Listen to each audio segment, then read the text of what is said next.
오늘은 하나님께서 마가복음 1장의 말씀을 주십니다. 마가복음 강해 설교 세 번째 시간인데요, 우리 하나님의 말씀을 먼저 받도록 하겠습니다. 신약성경 54쪽 마가복음 1장 1절부터 8절까지입니다. 저와 여러분이 교독하겠습니다. 하나님의 아들 예수 그리스도의 복음의 시작이라. 선지자 이사야의 글에 보라, 내가 내 사자를 내 앞에 보내노니 그가 내 길을 준비하리라. 광야에 외치는 자의 소리가 있어 이르되 너희는 주의 길을 준비하라, 그의 오실 길을 곧게 하라. 기록된 것과 같이 세례요한이 광야에 이르러 죄사함을 받게 하는 회개의 세례를 전파하니 온 유대 지방과 예루살렘 사람이 다 나아가 자기 죄를 자복하고 요단강에서 그에게 세례를 받더라. 요한은 낙타털 옷을 입고 허리에 가죽띠를 띠고 메뚜기와 석청을 먹더라. 그가 전파하여 이르되 나보다 능력 많으신 이가 내 뒤에 오시나니 나는 굽혀 그의 신발끈을 풀기도 감당하지 못하겠노라. 나는 너희에게 물로 세례를 베풀었거니와 그는 너희에게 성령으로 세례를 베푸시리라. 아멘. 오늘은 탁월한 엑스트라 인생, 탁월한 엑스트라 인생, 이런 제목 가지고 하나님의 말씀 듣고 은혜를 나눌까 합니다. 여러분, 엑스트라 인생이 무슨 탁월하겠는가? 엑스트라 인생이 2류, 3류 인생인데 어떻게 엑셀런트 할 수 있는가? 오늘 그런 의문을 가지고 들어오셔도 하나님께서 해답을 주시고 또 여러분을 비록 아직 드러나지 않은 인생이지만 찬란한 보석같이 여러분을 빛나게 하실 줄 믿고 오늘 말씀 받으시길 축복합니다. 아멘이십니까? 앞뒤 좌우로 잘 되고 있습니다. 기도하면 됩니다. 한번 인사할게요. 잘 되고 있습니다. 기도하면 됩니다. 오늘은 우리 신혼부부 또 신혼여행도 우리 서보민 유단비 다녀왔고 할렐루야, 좋았죠? 그리고 또 우리 조은규 한번 손 들어봐요. 저쪽이 고등학교 2학년인데 우리 또 잘 또 관계 맺기 잘해가지고 교회도 오고, 우리 고미 집사님 누굽니까? 언니입니까? 언니 가족들도 이렇게 왔고, 또 우리 김성자 집사님, 송지수, 또 송강 어머니도 이렇게 오셨고 너무 반갑습니다. 할렐루야. 여러분, 어느 한 변호사 이야기를 제가 해드리고 싶습니다. 이분이 방송에 출연했는데 시사 프로그램에서 이 재연하는 역할을 부여받았어요, 사회자로서.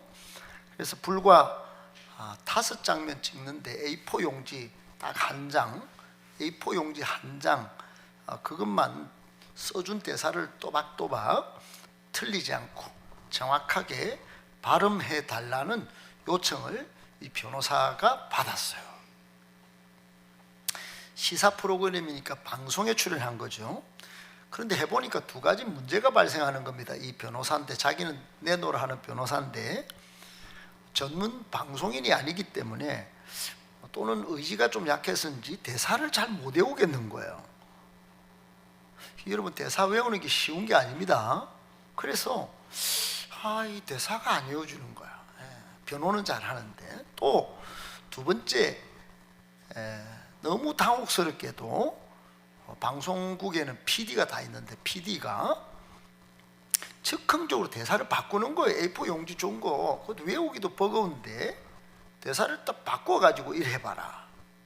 그리고 즉석에서 외워서 연기를 좀 카메라 앞에서 해달라, 이렇게 명령을 하는 거예요. 그래서 화가 나고 내가 누군데 혈기도 생기고, 이런 일이 생길 때 인류 탤런트들도 PD가 그렇게 시키면 화장실에 가서 막 급하게 막 외우기 시합을 한다고도 합니다.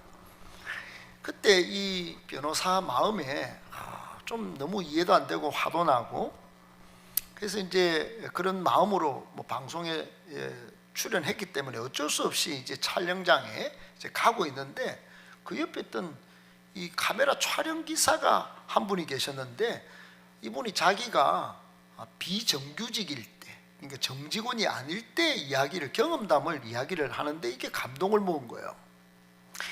방송국 촬영 기사인 이 엑스트라 한 분한테서 배운 진짜 인생의 이야기를 하는 건데, 아침마다 수십 명 촬영 기사가 있습니다. 방송국 PD실 앞에 다 그날 일을 받으려고 기다리고 있는데, 하루는 야외 촬영을 하려고 하는데 그런 프로가 생겨서 PD가 촬영 기사 이름을 부르는 거예요. 이름을. 근데 이름을 딱 부르면 그 이제 촬영 기사 카메라를 딱 들고 이제 뛰어가서 이제 촬영을 하는 거죠. 그런데 그날 일을 못 받으면, 촬영 기사가 못 받으면 그냥 하루를 공치는 겁니다. 공치는 하루가 되죠. 아침에 촬영 기사한테 PD가 와서 일을 딱 시키면 기분 좋게, 일 잡은 기사는 기분 좋게 씩씩하게 달려나가겠죠. 점심시간에 일을 얻은 사람은 뭐 점심시간이지만 그제서야 밥을 굶어도 오늘 하루 일거리가 생겼다, 활기를 찾고 또 씩씩하게 부지런히 일을 합니다. 저녁이 되어도 일을 얻지 못한 사람은 어떻게 될까요? 밤이 늦도록 기다리다가 마지막에, 촬영은 밤 늦도록 또 되니까요, 쓸쓸하게 자리를 이렇게 슬며시 빠져서 나간다고 합니다. 이런 경험담을 이야기해 주는 거예요. 그래서 이 변호사에게 이 말을 해준 촬영 기사 자신도 그날 아침부터 PD실 앞에 죽치고 앉아서 혹시 내 이름을 부르는 건 아닐까, 화장실도 못 가고 그리 하루 이틀 기다린 적이 있다고. 저녁에 한 번은 그렇게 기다리고 있는데 혹시나 불러줄 줄 알고 기다렸는데 벌써 프로가 끝난 겁니다. 다 가버렸어요. 그러니까 어떤 방송국 직원이 다 끝났는데 왜 거기 앉아 있어요? 그런 소리를 들었어요. 얼마나 서글픈지 마음이 확 막 힘도 축 빠지고, 그래서 투덜투덜 집으로 간 적이 한두 번이 아니었다는 그런 이야기도 하는 거예요. 그러면서 이 촬영 기사 엑스트라가 뭐라고 하냐, 야, 정말 일이 있다는 게요, 제가 엑스트라지만 비록 정말 이렇게 행복한 건 남은 모를걸요? 그런 말을 하는 거예요. 그저 일만 있다면 밤이고, 밤은 어떻고, 힘든 일이면 어떻고, 감사하죠. 남의 일이라도 신나게 제가 대신 해줄 판인데, 그런 말을 툭 던지는데, 이 변호사가 A4 용지 한 장 그거 재현하는 장면을 찍기 위해서 그거 하다가 아주 감동을 모은 겁니다.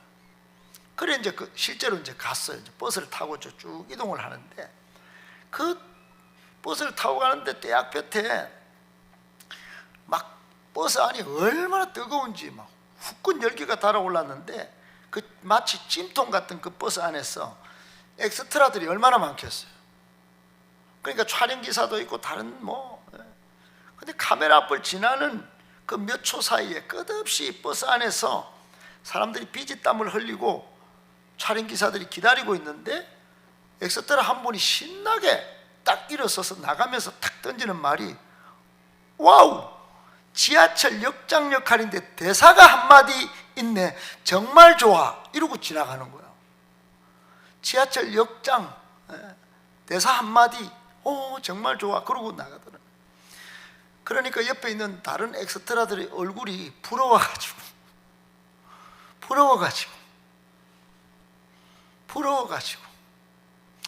여러분, 대사 한마디가 그렇게 그 사람을 기쁘게 하는지 몰랐다. 그 이 변호사가 정말로 엉뚱한 장소에서 엉뚱한 사람한테서 삶과 자기 하는 일에 심오한 의미와 가치를 깨달았다는 거 아니겠어요? 여러분, 이 변호사 자기 잣대로만 보면은 이 사람들이 불만과 불평이 가득 차야 돼요. 하루 종일 땡볕에 그 버스 찜통 안에서 자신의 운명을 한탄했어야 했어요. 그리고 비정규직 촬영기사는 정규직 방송국 직원을 시기하고 질투하고 미워하고 언제 저거 밟아 내리고 내가 쓸까 이거 생각했어야 했어요. 엑스트라는 주연이나 조연을 미워하면서 이 땡볕에 내가 웬 고생인가 이렇게 자신의 신세를 한탄했어야 했는데 그렇지 않더라는 거예요. 내가 한 줄 대사가 있네. 와, 너무 좋아. 그렇게 하고 좋게 이렇게 가더라는 거예요. 어떻게 살아왔길래 저 사람들은 저렇게 자신의 삶을 저렇게 잘 매듭짓고 그렇게 살아갈 수 있을까 보면서 놀랐고, 그들을 보면서 자신이 부끄러웠다는 거예요. 그러면서 자신은 법정에서 돈도 받고 변호사 역을 하고 있는데 그제서야 이 딱 무대가, 여러분 방송국 무대가 별거 아닙니다. 나무 판대로 붙여놓고 그 뭐 엉성하게 페인트 칠해놓고 거기서 막 이러면 찍고 하하하 웃고 박수치고 그러는데, 나는 의뢰인들 돈 받아가면서 남을 변호하면서 뭔가 좀 때깔나게 사역하고 있는, 그런데도 불평, 그런데도 원망, 그런데도 자신이 인생이 보잘것없다라고 생각했던 자신이 너무 참 아쉬웠다. 나는 내가 서 있는 자리가 얼마나 소중한가를 비로소 깨달았다. 그렇게 말을 했어요. 그 뒤로 180도 인생이 달라졌대요. 180도. 그래서 자기가 깨달은 게 인간의 삶은 이 마음먹기에 달렸구나. 마음먹기. 어떻게 보는가. 여러분, 만약 연극에서 한여를 맡은 역할, 그런 역할을 맡은 사람이 있다고 했는데, 그 한여가 나는 배역이 잘못됐어 그리고 무대를 뛰쳐나가면 이게 여러분 연극이 되겠습니까? 우스꽝스러운 상황이 발생하지 않겠습니까? 여러분, 그러니까 마음의 불평, 원망 또는 시기, 질투, 이거 좋은 게 아닙니다. 이 가시입니다. 가시. 마음의 가시가 가득한 사람은 자신이 그 가시에 찔리는 거예요. 그리고 혼자 가시만 찔린 게 아니고 또 다른 사람에게 가시를 찌르고, 마음이 여러분 돌 같은 사람은 또 다른 사람에도 돌을 던지는 겁니다. 그래서 이 변호사가 마지막에 이런 말을 남겼어요. 제가 한번 여러분께 보여드리겠습니다.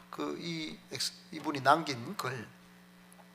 내가 본 엑스트라나 촬영 기사는 마음에 보석을 지닌 사람 같았다. 그들은 어떤 일을 하더라도 보석처럼 살 것 같았다. 꽃나무가 꽃을 피운 것은 꽃을 마음에 그리며 살았기 때문인지도 모른다. 꽃을 마음에 그리며 살았기 때문인지도 모른다. 마음에 그리는 거야. 마음에 그리는 거야. 그들이 언젠가 꽃을 피우기를 진심으로 바랬다. 이렇게 남겼어. 여러분, 세상에 떠도는 말이 부러우면 진다 이런 말 하죠. 부러우면 지는 거다. 제가 이 이야기를 듣고 부러우면 지는 것이 아니더라고요. 부러우면 지는 것이 아니고 원망이 터지거나 억울하면 지는 것입니다. 여러분, 내 안에 가시를 원망과 불평을 두고 시기와 질투를 두고 나도 찌르면 내가 아파. 그리고 다른 사람도 안 되게 만드는 거니까 이게 지는 거 아니겠어요? 부러우면 여러분 이 사람들처럼 대사 한마디 없는데 그 대사 한마디 맞는 지하철 역장을 맡았네. 와우! 여러분 부럽지만 자신의 일에 충실하고 그렇게 사니까 그게 얼마나 기쁘고. 여러분 교회 사역도 신앙생활도 마찬가지입니다. 우리의 주인공은 예수님이십니다. 할렐루야. 나는 그저 엑스트라일 뿐일 수도 있어요. 그런데 여러분 교회 다니면서 뭐 목사님만 주인공이지 뭐. 여러분 그거 아니에요. 제가 여러분 여기 수십 년을 목회하겠습니까? 아닙니다. 여러분의 자녀가 여러분이 여기에 뿌리를 내리고 신앙생활 할 곳이에요. 그러니까 여러분이 애를 쓰시고 여러분이 은혜를 받으셔야 돼요. 저는 흘러가는 존재입니다. 여러분이 여기 교회 부흥의 주역이 되셔야 합니다. 할렐루야. 엑스트라가 아닌 거예요. 만약에 엑스트라 같이 느껴져도 나는 여기 예배 드릴 수 있는 이 한계에 나는 미래 보석이 될 거야, 나는 미래 꽃이 될 거야, 거룩한 상상력을 가지고 믿음으로 예배 드리시고 믿음으로 기도하시고 믿음으로 순종하실 때 보석이 마침내 되고 또 꽃이 피고 열매가 맺힐 줄 믿으시길 축복합니다. 아멘이십니까? 여러분, 진짜 주인공은 그래서 여러분들이세요. 그래서 저는 감히 말씀드리고 싶습니다. 도전하고 싶어요. 여러분에게 감히 권면하고 싶어요. 아니면 여러분 정말로 그렇게 믿고 사시도록 주장하고 싶어요. 보석 지니고 사십시오. 꽃을 피울 거룩한 상상력을 그리며 사십시오. 그러면 보석이 됩니다. 반드시 따라합시다. 하나님의 타이밍이 있어요. 하나님은 성경을 한번 읽어보세요. 곧, 즉시, 이미, 갑작스럽게 이런 단어가 막 나옵니다. 성경에 보면 하나님은 갑작스럽게, 즉시, 이미, 곧 역사하세요. 하나님의 타이밍이 있다 이 말이에요. 이 두부 한 모밖에 안 되는 이 머리로 하나님의 타이밍에 하나님의 역사를 제한하면 안 됩니다. 그걸 주장해서도 안 돼요. 하나님은 어마어마한 일을 행하시는 전능하신 분이세요. 그 시간을 기다릴 줄 알아야 돼요. 그 시간을 여러분 사모하고 기도할 줄 알아야 된다 이 말입니다. 그러면 보석이 되고 열매를 맺게 되는 것입니다. 여러분, 기적 소리가 기차를 움직입니까? 옛날에 기차는 피스톤이 막 이렇게 하는데 여러분, 검정투성이의 화부가 막 석탄을 집어 넣어야 가는 겁니다. 소리가 가는 게 아니에요. 여러분, 말만 원망불평한다고 인생이 잘 됩니까? 아니에요. 백고동 소리가 여러분 배 기선을 막 이렇게 여객선과 화물선을 움직입니까? 항공모함을 움직입니까? 아니에요. 소리 아무리 긴 소리를 백고동 소리가 내도 배가 움직이는 게 아니에요. 배는 여러분 스크류의 움직임이 있어야 가는 거예요. 마찬가지 내 인생, 내 삶, 여러분의 가정, 우리 교회, 여러분 마찬가지 원리입니다. 원망의 소리 아무 소용이 없습니다. 그거 여러분 기도할 때 하늘 능력이 임하면 내 인생은 바로 움직입니다. 할렐루야. 여러분 자기 자신에 대해서 자랑하는 사람, 여러분 그런 사람 치고 위대한 사람은 아무도 없습니다. 힘들고 중요한 사명을 맡은 사람은 여러분 밖으로 잘 안 나타나는 거예요. 혈기를 부리지 않습니다. 사생활에 얽매이지 않아요. 그리고 영적 침체가 없습니다. 오직 부르신 자를 기쁘게 하려고 힘쓰고 애쓰고 그러다 보면 인생이 사명 인생 되고 보석 인생 되고 열매 맺는 인생 되고 하나님이 인정하는 충성되고 착한 그런 제자가 되는 거예요. 그래서 디모데후서 2장 3절로 4절에 보면 인생을 이렇게 말합니다. 너는 그리스도 예수의 병사다. 좋은 병사. 그러니까 4절에 보면 자기 생활에 얽매이는 자가 없다. 군인이 우리 엄마 아파요. 우리 아빠 아파요. 저 탈영할래요. 여러분 탈영 안 됩니다. 그러면 탈영자는 잡아갑니다. 그리고 저는 마음이 오늘 심란해요. 저는 총사로 안 갈 거예요. 전쟁 안 나가요. 여러분 군인이 어떻게 그렇게 말합니까? 군인은 전쟁이에요. 매. 전쟁이 없으면 훈련이에요. 매. 그러니까 훈련받고 전쟁하는 거예요. 우리 그리스도인은 항상 그리스도의 좋은 병사로 살아야 합니다. 그러려면 자기 생활에 얽매이는 게 아니에요. 사명 인생, 비전 인생, 목적 인생으로 살다가 보면 그 나를 병사로 부르신 모집한 분 하나님을 기쁘게 해드리고 나도 기쁘게 되는 것입니다. 아멘. 내 인생에 가시가 있고 불평, 원망, 혹 그런 시기 질투의 마음이 있다 할지라도 비록 엑스트라 같고 보잘것없는 그런 위치에 몰린다 해도 그것 때문에 일희일비하지 말고 묵묵히 자신의 자리를 지키시는 사명자가 되시길 축복합니다. 그러면 그렇게 할 때 주인공을 더 돋보이게 만드는 엑스트라 같이 자신의 인생도 빛이 나는 거예요. 땅에 묻혀 있지만 보석이 되고, 예, 꽃나무도 지금 겨울에 추위에 떨고 이파리 하나 없었지만 지금 꽃이, 우리 교회는 라일락도 피고, 예, 진달래도 피고 백일홍도 곧 피어나고 이렇게 열매 맺고 꽃 피는 인생이 되는 것입니다. 여러분 맛있는 음식을 드시면 그 음식 자체에 무슨 맛이 있습니까? 그 음식을 돋보이게 만드는 요리사의 실력도 있겠지만은 그 몇 가지 소스나 기름들, 그것 때문에 맛이 나고 빛깔나는 그 엑스트라 같은 그런 존재들 때문에 음식이 맛을 내지 않습니까? 우리 성도들의 삶이 그런 겁니다. 여러분 꼭 기억하시기를 축복합니다.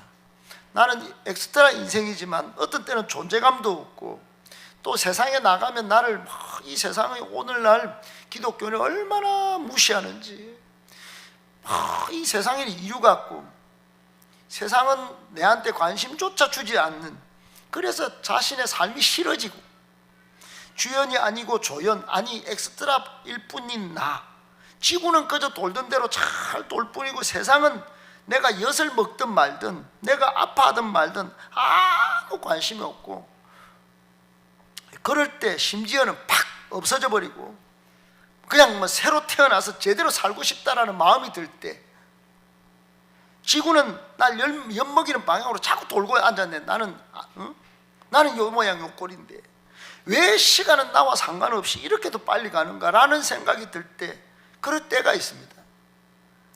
여러분 그럴 때 오늘 엑스트라 인생 같은 오늘 세례 요한이 어떤 삶을 살았는지 제가 소개해 드릴 테니까, 오늘 본문에서 이 세상에 여러분 엑스트라도 이런 엑스트라가 있을까요?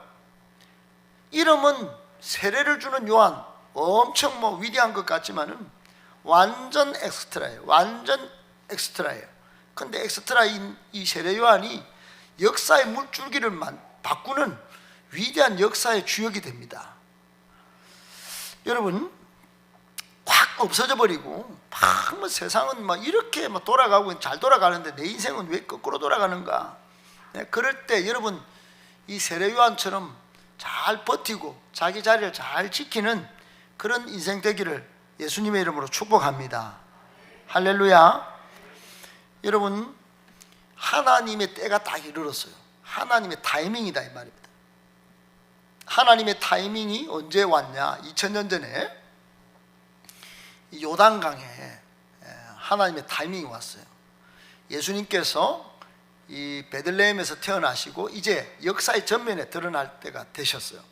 그래 요단강에서 세례를 딱 받아야 되는데 그 자리에 누가 있었냐? 세례 요한이라는 사람이 있었어요. 이 사람은 마치 화려한 꽃은 꿀이 없고 작은 꽃에서 꿀이 많이 나오듯이 석청과 메뚜기를 먹고 아주 보잘것없이 살고 있었어요. 진리와 생명의 능력은 보이지 않는 소박한 데서 역사하는 법인데, 마치 진리이신 예수님을 이 소박한 사람이 이렇게 막 드러내고 그 능력이 나타나도록 딱 길을 만들고, 여러분 하나님께서는 약하고 가난한 자를 들어서 강하고 부한 자들을 부끄럽게 하시는 분이신데, 이 약한 세례 요한을 들어서 이 세상에 강한 사람, 부한 사람을 부끄럽게 만드는 역할을 누가 했냐? 세례 요한이 하는 겁니다. 저는 우리 행복한 교회가 이 대구 땅에서 벨로 봉덕동 이 골짜기에 언덕에 조그만 교회로 있지만 세례 요한처럼 엑스트라 같은 그런 역할로 존재하는 것 같지만 역사의 물줄기를 바꾸는 그런 멋지고 영광스러운 교회가 될 줄 믿습니다. 아멘이십니까? 우리가 계속 살펴보지만 마가 복음을 기록한 마가는 하나님의 아들 예수 그리스도의 복음의 시작을 선포했습니다. 그리고 오늘 두 번째로 이 세례 요한이라는 사람을 역사의 전면에 소개를 합니다. 소개를. 그러면서 이 세례 요한이 주의 길을 예비하는 사람이라고 소개를 하는 거예요. 주의 길을. 여러분 주의 길이란 무슨 길일까요? 십자가를 지시고 이 땅의 모든 인류의 죄를 대신 지실 예수님의 길을 준비한 사람이에요. 구원의 길입니다. 영생의 길이에요. 그러니까 비록 보잘것없는 엑스트라이지만 이 엑스트라 이 요한을 예수님이 오실 구원의 길, 영생의 길을 내도록 한 그 길이단 말이에요. 그 길을 준비한 사람이에요. 인류의 죄를 지시기 위하여 이제 공식적으로 세례를 받고 예수님이 공식적으로 메시아로서 이 땅 가운데 일할 수 있도록 세례를 베푸는 역할을 한 사람이 이 세례 요한이에요. 그래서 마가복음 1장 2절은 이렇게 그의 역할을 이렇게 소개합니다. 다 같이요. 시작. 선지자 이사야의 글에 보라. 내가 내 사자를 내 앞에 보내노니 그가 내 길을, 그러니까 다 준비하는 인생이 바로 세례 요한이었어. 어쩌면 귀찮은 길입니다. 나는요. 나는 뭐 드러나지 않는 겁니까? 그러면 나는 뭐 아무것도 없어요. 나는 그럼 준비만 하다 땀 뻘뻘 흘리고 준비만 하다가 뭐 자기들은 예배 실컷 드리고 자기들은 실컷 밥 먹고 자기들은 예배 안에 들어가고 나는 주차 요원이나 하고 나는 뭐 아무것도 없어요. 귀찮은 일인지도 몰라, 하기 싫은 일인지도 몰라요. 그런데 하나님께서 이런 세례 요한을 광야에서 일하도록 하셨습니다. 매우 싫은 일일 수 있습니다. 그것도 좋은 집도 아니고 이 에어컨 나오는 이 예배당도 아니고 아무도 안 하려고 합니다. 예수님이야 뭐 주연이시기 때문에 요단강에서 시작해서 예루살렘으로 올라가시고 십자가 지시고 부활하시고 그래 뭐 그 영광을 다 받으실 분이긴 틀림없는데 나는 뭐 엑스트라인데 뭐. 여러분 이 세례 요한뿐만 아니라 제자들도 예수님을 쫄쫄쫄쫄 따라가는 그런 엑스트라 인생이었어요. 근데 예수님은 이런 제자들을 축복하시고 앞으로 몇 년 뒤에는 온 세계를 복음하는 역사의 주역으로 삼으신 줄을 여러분 믿을 수 있기를 축복합니다. 비록 광야의 길, 순환의 길, 조롱받는 이 십자가의 길을 걸어가고 있지만 그 길을 잘 준비한 사람들 역사의 주역에 세우시는 거예요. 그래서 마가복음 1장 3절로 5절에 이런 글이 있습니다. 시작. 광야에 외치는 자의 소리가 있어 이르되 너희는 주의 길을 준비하라. 그가 오실 길을 곧게 하라. 기록된 것과 같이 세례 요한이 광야에 이르러 죄사함을 받게 하는 회개의 세례를 전파하니 온 유대 지방과 예루살렘 사람이 다 나아가 자기 죄를 자복하고 요단강에서 그에게 세례를 받더라. 아멘. 여러분 오늘 방송을 보셨나요? 여러분 주목해서 보셔야 됩니다. 주목해서. 지금은 선거는 아무것도 아니에요. 선거 때문에 여러분 일희일비하지 마세요. 지금 이란이 이스라엘에 공격을 퍼붓기 시작했어요.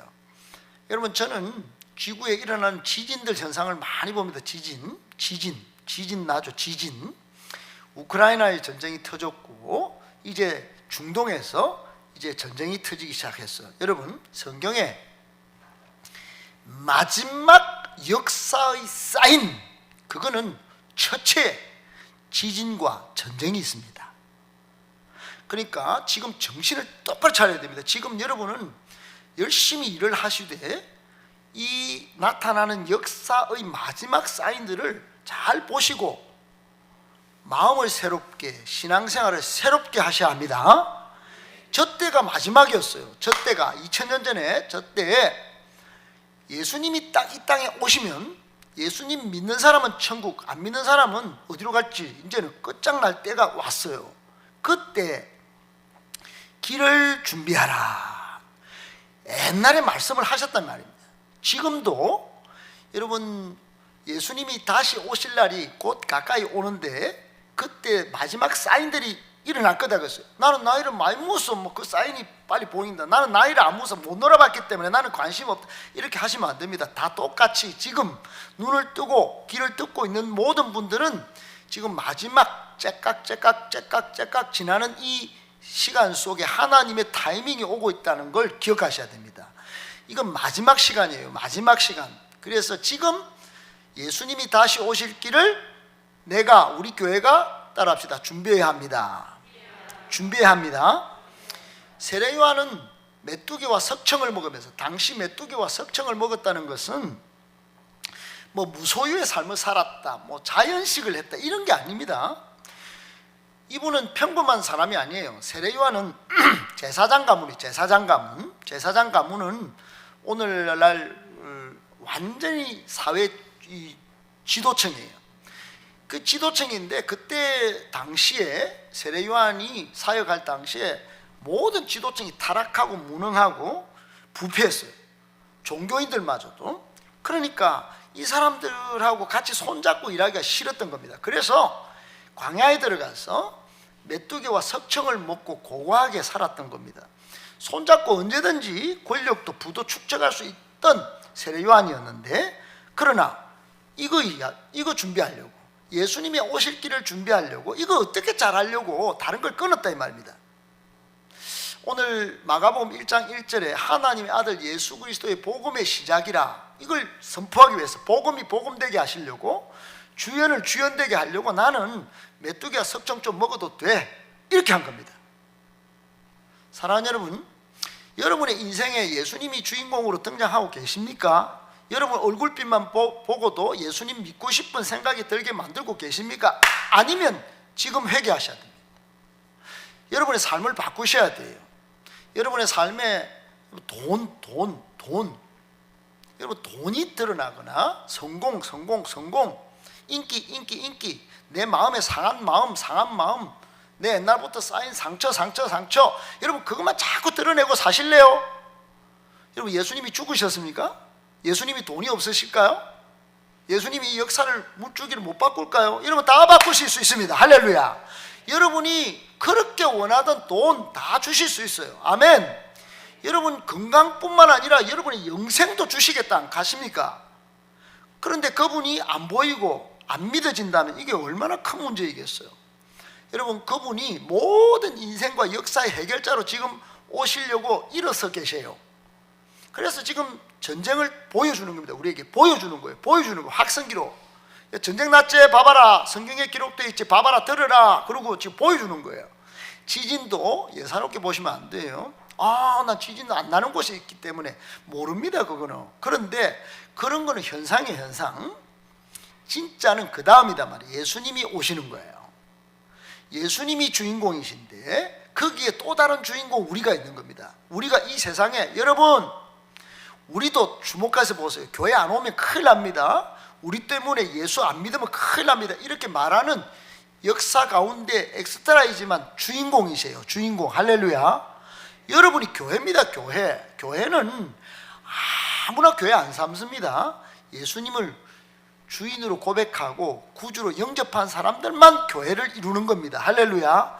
교회 다 있다고 성도가 아니에요. 여기 앉아 있다고 되는 게 아닙니다. 여러분 예수 믿고 예수님을 나의 구원자와 또 주님으로 믿고 그런 사람을 교회로 만드는 겁니다. 할렐루야. 이런 교회를 통하여 세상의 빛을, 세상의 소금 역할을 하고 하나님께서 수많은 영혼을 구원하고, 할렐루야, 우리 장로님 기도하신 것처럼 복음의 절대 능력을 기도하면서 나타내고 증거하는 것입니다. 그러니까 여러분 모든 인간은 영적이에요. 영적. 그 중에 성도는 더더욱 영이 민감한 사람들이어야 돼요. 영에 민감하게 반응해야 됩니다. 하나님의 세미한 음성도 들어야 돼요. 하나님이 하시는 이 모든 보여주시는 징조도 유심히 보셔야 돼요. 영적인 센스가 민감하게 센시티브하게 작동하셔야 됩니다. 그러면 어떻게 해야 될까? 세례 요한처럼 조용한 곳도 찾아보기도 하고, 또는 세상의 모든 세상 사람들이 하는 것 좀 끊어보기도 하고, 예배당에 1분이나 2분이나 나와서 기도해 보기도 하고, 하나님과 깊고 영적인 교감을 이루고 영이 더 활력 있게 살도록 하셔야 됩니다. 할렐루야. 영이 더 활력 있게, 영이 액티브하게 살려 그러면 교회 여기 몽석을 깔아놓은 겁니다. 사역할 때 영이 활발하게 활동하는 거예요. 기도할 때, 같이 기도할 때 영이 활발하게 활동하는 거예요. 비록 내가 엑스트라이지만 마치 역사의 주역으로 산 세례 요한처럼, 여러분 세례 요한은 웅장하게 말을 하고 있습니다. 여러분 제발 그렇게 비참하게 생각하고 살지 마세요. 그렇게 타협하고 핑계하고 변명하면 살지 마세요. 저는 석청과 메뚜기만 먹어도 우리 예수님께서 저를 위대하게 만드셨어요. 예, 얼마나 위대하게 만들었는가. 여러분 마태복음 11장 11절에 보면 예수님께서 엑스트라 이 고달픈 인생 세례 요한을 이렇게 말씀하셨어요. 마태복음 11장 11절에 다 같이요, 시작. 내가 진실로 너희에게 말하노니 여자가 낳은 자 중에 세례 요한보다 큰 이가 일어남이 없도다. 그러나 천국에서는 극히 작은 자라도 그보다 크니라. 아멘. 여러분 잘 보셔야 됩니다. 여자가 얼마나 이 세상에 여자들이 많았겠습니까? 여성분들이 아이를 얼마나 많이 낳았겠어요? 여러분 역사의 역사를 통하여 낳은 아이들 중에 세례 요한보다 큰 사람이 없어요. 엑스트라인데 전혀 볼품없는 세상 사람들과 타협하지 않고 메뚜기나 먹고 들판에 나오는 꿀이나 먹고 그리고 광야에서 초라하게 살던 이 엑스트라가 여자가 낳은 자 중에 제일 크다. 이 빅맨이다. 여러분 아무리 배트맨이 나오고 슈퍼맨이 나와도 세례 요한보다 큰 사람은 없습니다. 그건 가짜예요. 이 진짜입니다. 진짜. 하나님은 여러분을 보석같이 꽃과 같이 열매와 같이 진짜로 여기시고 계십니다. 그래서 세례 요한은 우리에게 두 가지를 이야기하는 거예요. 나는 엑스트라한테 진짜 주인공을 주인공 되게 만들었더니 나를 역사의 주역으로 만드시네. 나는 물로 세례를 주지만 예수님은 성령으로 세례를 베푸시네. 그 내가 하는 이 물 세례 이거 보잘것없는 게 아니네. 내가 이 교회 다니면서 사역을 펼치고 있는 거 이거 만만한 게 아니네. 이거 내 뒤에 오실 분이 마지막 오셔가지고 역사를 심판하실 때 나를 지금 메신저로 쓰시네. 나를 얼굴빛만 보아도 예수 믿게 만들어 주실 거네. 그리고 얼굴을 환하게 예수 믿은 증거를 보이면서 사는 존재네. 이렇게 여러분 존재 매김을 하시기를 축복합니다. 아멘. 세례 요한에서 배우는 교훈이 뭡니까? 첫 번째, 엑스트라 인생도 사명 인생이다. 시작. 여러분 교회 다니면서 나는 보잘것없네, 절대로 그렇게 말씀하지 마세요. 여러분 사명자입니다. 사명자세요. 사명이 있습니다. 사명이. 다른 사람 옆에 앉아있는 별 볼 일 없는 존재가 아니에요. 사명이 있습니다. 사도 바울도 그런 줄 알았어요. 사도 바울도 내 인생은 뭐 꼬라지가 왜 이래, 이거 사람이나 조지고. 그런데 하나님의 은혜 복음을 증언해서 사람을 살리는 이런 내 생명조차 나중에 이 바울이 확 개가천선에 180도 인생이 달라져가지고 내 생명조차 조금도 귀한 것으로 여기지 않는 정말 가치를 발견했습니다. 목적을 발견했습니다. 저는 사명 인생입니다. 그랬더니 바울은 아무리 돌에 맞아도 안 죽고 배가 빠져도 안 죽고 로마에 복음을 전하러 다녔다 이 말입니다. 여러분 우리가 뭐 대구 땅에 조그만 집에 산다고 다른 사람이 규정 짓고 엄마 아빠가 규정 지은 그런 존재로 생각하지 마시기 바랍니다. 사명 인생이에요. 아멘 아멘. 제일 중요한 거 두 번째, 세례 요한이 오늘 우리에게 교훈하는 거는 한번 읽어봅시다. 시작. 거룩한 상상력으로 자신이 드릴 수 있는 최고의 것을 드릴 수 있어야 한다. 아멘. 여러분 세례 요한이 자신의 몸을 쫙 들였더니 나중에 나는 이분의 뭐 신발끈 풀기도 막 부끄러운 존재인데 세례 요한을 막 내가 이 일을 하면 막 예수님도 잘 되고 나도 잘 되는 거룩한 상상력으로 그래? 그렇지? 내가 이거 드리면 더 좋은 걸 얻겠지? 더 좋은 세상 오겠지? 그리고 자신의 몸을 드린 겁니다. 여러분 이게 상상력이요, 이게 믿음입니다. 교회 다니면서 오늘 설교를 듣고 내 인생이 이렇게 될 수 있단 말이야. 그렇지? 그렇게 그림을 내 인생의 그림을 좋게 그려갈 수 있기를 주의 이름으로 축복합니다. 아멘 아멘. 아이고 막 내 인생 꼬라지가 왜 이래 자꾸 거기에 여러분 사로잡혀 살지 마세요. 말씀 정리할게요. 여러분 비록 엑스트라였지만 마치 역사의 주역으로 산 세례 요한, 그는 웅장하게 우리에게 이렇게 말하고 있습니다. 새벽 1시까지 아르바이트를 하고 밤낮으로 고생을 하는 내 인생의 가운데 이렇게 말합니다. 한번 여러분 들어보세요. 제발 그렇게 비참하게 생각하며 살지 마세요. 그렇게 세상과 타협하고 뭐 세상이 뭐 주는 거 콩고물이 뭐 좋은 줄 알고 또 안 주면 핑계대고 우리 부모님 욕하고 탓하고 그렇게 살지 마세요. 나는 사명자입니다. 나는 마지막 시대에 다시 오실 예수님의 길을 준비하는 위대한 역사의 주역입니다. 이렇게 살아가십시오. 아멘이십니까? 제가 최근에 너무너무 좋아하고 대한민국 사람이 너무너무 좋아하는 은혜라는 찬양을 듣고 깜짝 놀랐어요. 은혜, 손경민 목사님이 지었어요. 작사 작곡했어요. 여러분 찬양 한 곡 잘 보면 이거 내 인생 뭐 별 꼬라지가 아닌데 감사할 게 없는데 감사할 게 생기고 꼬라지 보이고 막 그런 향이 딱 그런 거예요.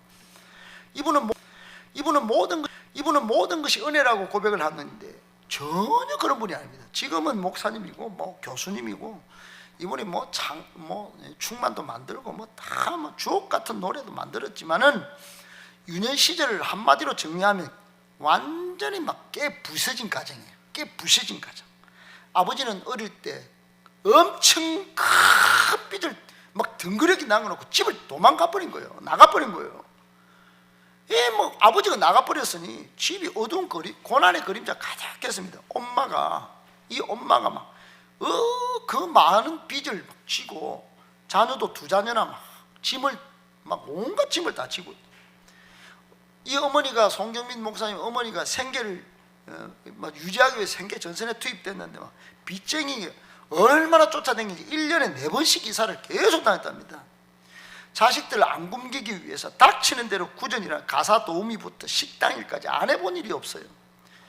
이런 상황에서 손 목사님은 어린 시절 행복과는 전혀 거리가 먼 그런 시간을 보냈는데, 초등학교 4학년 때 신문 배달을 하고 6학년 때는 구두방에 들어가서 구두를 닦고, 중고등학생이 되어서는 쉬는 날에는 주유소에서 일하고 목공소에도 일을 하고, 그렇게 아르바이트를 계속 하다가 대학교 딱 들어갈 때쯤 딱 됐을 때 700만 원 등록금 합격은 했는데 등록금 내라는 고지서가 딱 왔는데, 그래서 카드를 내갖고 어떻게 해볼까 하다가 포기를 했어요. 대학을 포기했어요. 공장에 취직합니다. 3년간 일을 합니다. 쇠가 빠지게 일을 했어요. 빚을 갚았어요. 근데 손이 이 목사님 손이 할아버지처럼 손처럼 쭈글쭈글해. 제대로 펴지도 못했어요. 쭈글쭈글 해가지고 3년 동안 얼마나 했는지 삶의 무게가 그 손에 쭈글쭈글한데 다 짓눌려 버린 거예요. 이런 현실 가운데 어머니가 언제나 웃고 사는 거예요. 기쁨이 넘쳐. 힘든 인생의 광야에서 어떻게든 예수님을 붙잡고 막 발버둥을 치는데, 아무리 일이 늦게 끝나도 아이들이 딱 자고 있는데 들어와가지고 그 새벽기도 나갔는데 밤에는 딱 들어와가지고 머리에 손을 얹고 기도를 해주신데, 기도할 때면 아이들이 손경민 아이의 얼굴에 따뜻한 눈물이 뚝뚝뚝뚝 떨어지는 거예요. 눈물이 뚝뚝뚝 떨어지는데 그 표현하기 어려운 슬픔, 그 표현하기 어려운 눈물의 사랑이 느껴진 거예요. 어머님은 절망적 상황임에도 불구하고 남편을 향한 분노나 증오보다는 바라볼 분은 오직 하나님밖에 없다, 이런 믿음으로 버티고 자기 자리를 지키는 그 엑스트라 같은 인생, 그 어머니를 본 겁니다. 누가 봐도 행복의 조건은 하나도 없었어. 찾아볼 수가 없어. 그 엄마를 보면서 손 목사님이 살았어요. 살다가 나중에 나이가 먹고 보니까 입술에 불평보다는 감사가 나오게 됐는데, 40줄이 돼서 나이가 40이 돼가지고 돌이켜보니 모든 것이 은혜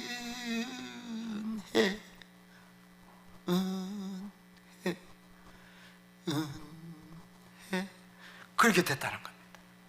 모든 것이 은혜였대. 그러니까 여러분, 지금 엑스트라 같고 내 인생 조진 것 같고, 여러분 이 지구의 역사는 시간은 쟤도 즉각 돌아가는데 내 인생은 이 거꾸로 돌아가는 것 같고, 아유 왜 태어났나 이런 생각이 들어도 시간을 여러분 흘러 하나님의 타이밍, 하나님의 역사하는 그 순간까지 잘 버티고 믿음으로 이겨내시기를 축복합니다. 따뜻한 눈물을 이 여러분 예배당 자리에 잘 흘리시고, 여러분 가정에 흘리실 때 교회는 살아나고 가정도 회복될 줄 믿습니다. 하나님의 때에. 할렐루야.